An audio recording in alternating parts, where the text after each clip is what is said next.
We're joined now by former member of the Homeland Security Advisory Council, chairman of the Border Commerce and Security Council, and managing principal at Balido and Associates, Nelson Balido. Nelson, thank you so much for being here. Are you also ecstatic at the selection of J.D. Vance as a vice presidential nominee? Well, certainly the members of the council and everyone that I speak to on the border, many are pretty ecstatic on the new pick. I'll tell you, anything can be better than the border czar that we have now, which is Kamala Harris, because I'm not sure what she's done other than to go backwards on every possible immigration number that we've had since the Trump or even the previous administrations to that. You know, they're talking about that we're down 40% immigration, but we're still triple the number of when they were crossing during Trump. So what's really happened is simply not enough. But J.D. Vance has proven he's had the right votes. He has proven in looking at ways that we could stop the hemorrhage. That's the first thing we have to do is how do you stop the hemorrhage before you can cure the problem?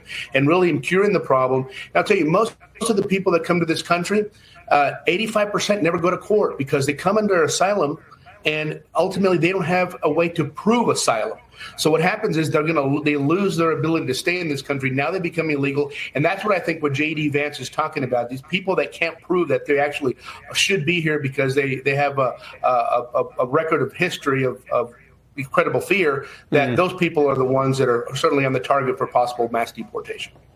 And Nelson, if we see that, if we get a second Trump administration, and if we then get these mass deportations, how do you expect the country to react to that? There is obviously going to be a lot of support for it on one side. There's going to be, you know very well, there's going to be a huge outcry from liberals in this country as well. How do you see that playing out?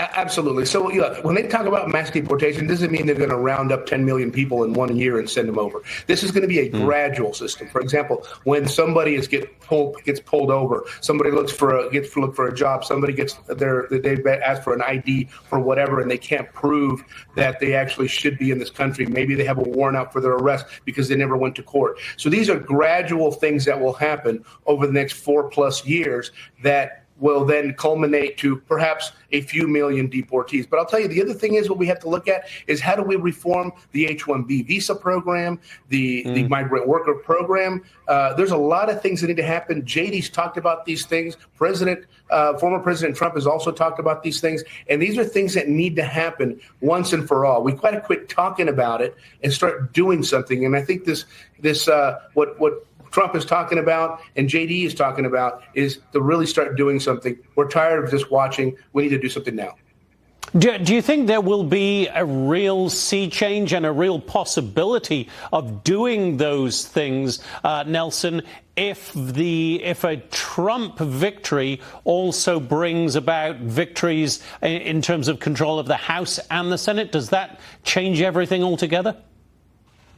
Absolutely, especially if you have Senate and House control, right? But the president has executive order power, right? We saw what President Trump did before and how the low illegal immigration numbers we had all over the border during his 4 years, his tenure. Now, we saw all those same executive orders deleted from our system or revoked the first day that Biden came into office, and we've seen what's happened. So there's a lot of power in the presidency. We can have more power if there is a Senate and a House majority where then they could really pass some laws that really make sense and finally reform our immigration program. Yep. Well, we shall see. Nelson Balido, great to talk to you. Thank you so much, sir. Thanks for having me.